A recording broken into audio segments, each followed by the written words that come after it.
Welcome back to the table. Today, we're not going to be talking about a specific game. We're going to be talking about an event that Awaken Realms held today. Yeah. And we both watched, and I have to say, it's called Awaken Realms Next. And they were talking about basically what they've got planned for 2023. And this harkened back to the days of watching E3 and video game companies. I was just going to say, stuff. this is the first time I think I've seen a board game company? Portal's done something similar. Fantasy Flight has done something similar, but Awaken Realms brought a level of polish, I think, to say that word. They brought a level of polish to it where I felt like I was watching like Xbox conference. They had a nice Nintendo studio Direct. for sure where they recorded it. Well, they had a nice studio. They went into interviews with some of the developers. Yeah. They had special guests come on and like people from that worked on the games talk about them. So it definitely felt like that video game presentation. I almost expected them to say at the end, and we're delivering this game right now. You know, like it had that kind of feel. This game's on your doorstep right now. Right. But yeah, if you're into that sort of thing, go check it out. If you're not into watching a big, long thing like that, we are here to kind of summarize it for you. Well, and they did talk about a number of things, but we're going to focus on sort of the four major announcements, which translate into 4 campaigns that they're going to be running that are already previewed on Gamefound. Yeah, there was definitely a lot of talk about a lot of different things. They said 4 announcements. There was a lot of other announcements hidden in there. And they actually ended the stream with some video game announcements that they're doing through their video games. So they started doing some video games. I know they did Tainted Grail and Nemesis Lockdown, but they're actually expanding that as well, which was kind of neat. So stay tuned to the end of the video for that. It is cool to see that, although I have to say, I prefer their board game stuff. Their video game stuff, I'm not so sure about. Yeah, I'm interested in trying some of it just to see how it goes. But yeah, I mean, I definitely consider them a board game company first. However, I do think it's cool that games like Tainted Grail and Nemesis are coming to video game platforms. I know Gloomhaven did that with great success already. It's a cool thing to see that transition because I'm a big video gamer too. I like to see my favorite board games represented in a different way digitally. Yeah, well, the first thing they announced, and this, again, much like video game companies at E3, the first announcement was like, okay. Well, I don't know. Okay. No, this was my biggest announcement. Really? Really? So this is AR Vault, by the way, the Awaken Vault. Realms Vault, and this is a line that they're introducing of tabletop accessories, the first of which were AR Vault dice, and these were like really wild. I mean, dice. they look like there's like a mouse one, there's like a snake or something. They're all different. I don't know how they roll. shapes. I want to see them roll. Well, they roll. I'm sure they don't roll well. Like they bounce, but they land. Like that's the thing. Is like the probability. I'm a big role-playing game player, and I think that there's a pretty huge void in the market, which is a good spot for Awaken Realms to come in and do role-playing game accessories. We've seen what they can do with components. They knock it out of the park. If they introduced a line of D&D miniatures that looked as good as the miniatures they have in their board games. That would be cool. GM screens, deck boxes for your spell cards. I mean, there's no limit, I think, to what this line could bring us.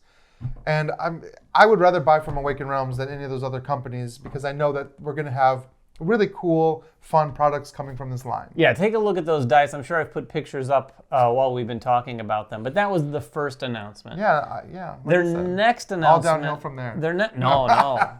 For me, it was uphill. I'm just kidding. To varying degrees. I'm just kidding. But the next game was Stalker, the board game. This is based on a video game franchise that's set in sort of like post-nuclear, post-Fallout sort of Eastern European region.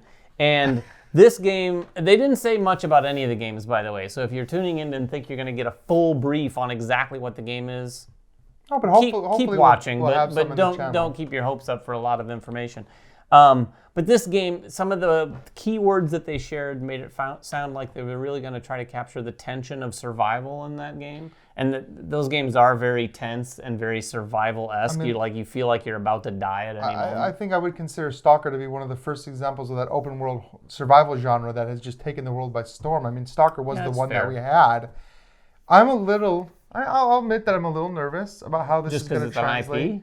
Not just because it's an IP, just because it's anytime you're translating a video game into the tabletop, I feel like it could go one of two ways. And we've seen great success with games like The Witcher, which like pulled back and didn't try to recreate the video game. I feel like this is, we haven't seen much, but I feel like that's probably the approach I'm hoping it is. And I know they said that it's cooperative. There's story elements to it. There's exploration elements to it. So, it's Awaken Realms again.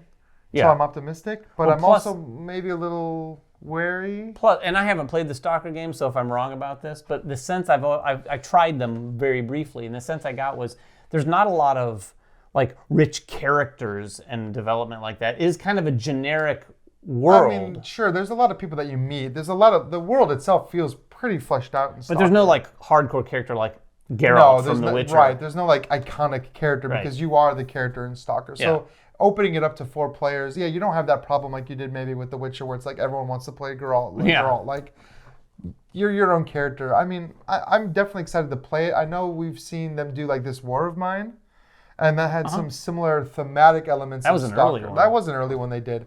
And it was also, that was Adam who did Nemesis too. But there's a lot of like hard choices to make in that game too. And so I think if that translates well to Stalker, I think it's in good hands. Yeah, and of course all these look beautiful, so we won't really even talk about that. But they all have that classic Awaken Realms look and feel. That polish I talked about earlier. Yeah. But one of the games, the next one, actually had a different look for Awaken Realms, in my opinion. And it got me really excited. It's called Dragon Eclipse. Now, there are very few details on this one, or even fewer details anyway. Mm-hmm.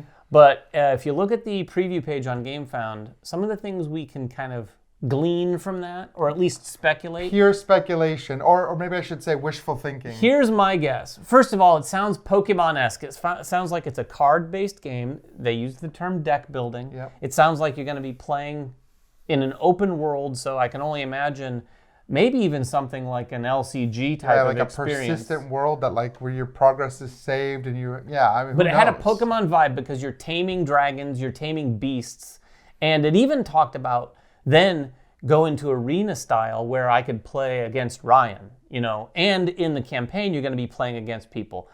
Again, this is likened back to, gyms and gym leaders and people in Pokemon. But the artwork style is what grabbed me. The look and feel of this. In fact, I saw in the comments while I was watching people saying, Ori, Ori, Ori. If you're not familiar with the game Ori and the Blind Forest, it definitely was giving off those vibes. There was literally a moment where I was like, wait a minute, what is this? Could this be Ori? It looked very much, I couldn't imagine.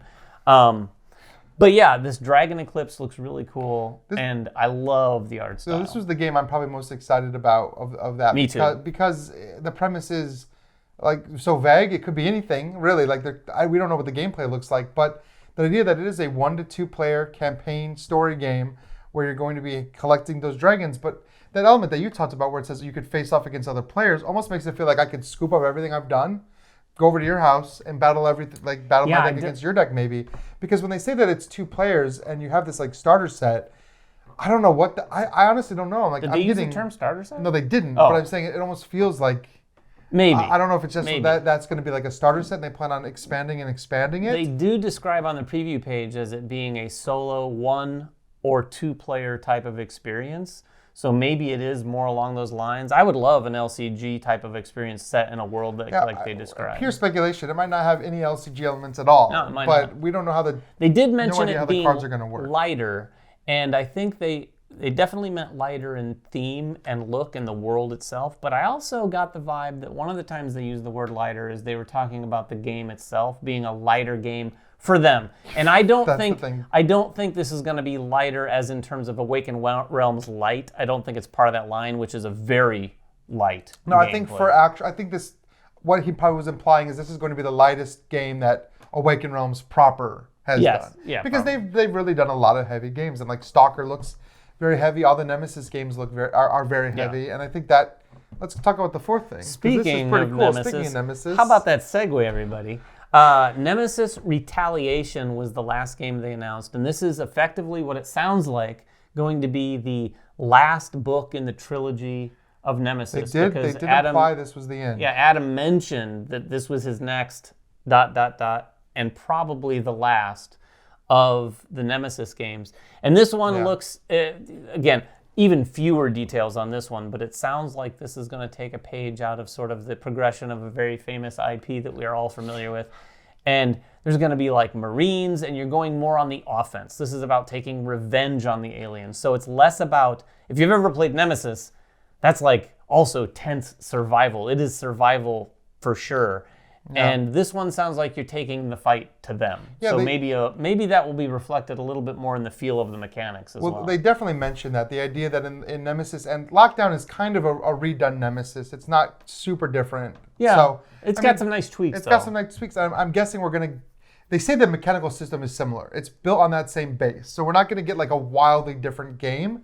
But what you had in Nemesis and Lockdown were characters, as they put it, who we're not expecting to be fighting aliens. You've got like scientists and doctors and repair people, people that were unequipped. So you're part of that game is like gathering what you need to gather just to survive. And in this game, you're playing as characters that went in there with the intention of we're ready for battle. So you've got soldiers and you're going to go in with guns and equipment. My hunch is that means that you're going to see increased numbers of aliens and creatures to defeat. Probably. Because, like you're better armed, you're armed to the teeth probably, but it's probably going to be hordes potentially that you're dealing with. Right, so I would like to see this feel quite a bit different than the first two, because I would agree, Lockdown was basically more Nemesis. This one, I feel like they'll probably tweak it enough to where it feels a fair amount different. I hope so. The campaign page does say that it builds on previous Nemesis games. It does still have a betrayal mechanism. So it did mention that there could be a betrayer amongst the Marines. So it does still feel like it has those elements. But even if nothing changed, but the gear and abilities of your guys to make it more combat, that would change the whole feeling of the game. A different type of horror almost. Well, and this is clearly, too, aside from the game itself, this is likely going to be, in my estimation, the biggest, most successful of what they announced today. Nemesis is one of the... I mean, it's their highest ranked game on BGG by far, right? Nemesis is pretty far up there on the list. Don't discount how much they're going to sell all those RPG accessories, because that market is huge. True. But yes, I think from the board game side, I mean, Stalker has a loyal fan base. I don't know how many people... We've seen mixed success with board game adaptations from video games. Sometimes the audience comes over, but I think it's still an Awaken Realms game. It's going to do $1 million, probably. Yeah, all these campaigns are likely to do very well. I think it's cool that they did an event like this. They not only did the event, but they have all those preview pages up so that they can kind of like use this to kick off those things, start building those followers of those campaigns. If the commenters were any sign, in fact, the number of people who tuned in for this... There was like 3,000 people watching live when I was watching. We've not ever quite hit 3,000 concurrent viewers on a live stream. No, come on, guys. Let's try to get there. Let's get this one up there. Let's try to get up to 3,000. Hit that like button. No, that's almost like nearly video game numbers. Not quite, but nearing it. So for the board game world, 3,000 people watching your live stream announcement is crazy. I mean, it helps when you have at least that much or 10 times more people who've backed your campaign. Well, sure. Loyally. I mean, there's no going around that. Like, Awaken Realms is one of the most successful board game publishers, at least to use crowdfunding in such a successful way. Yeah, it was a really fun event. If you watched it or if you didn't watch it or if you watched it through sort of our experience, tell us what you think in the comments below. Which one are you looking forward to most? Until next time, though, make sure everyone has fun at the table. And we'll see you then.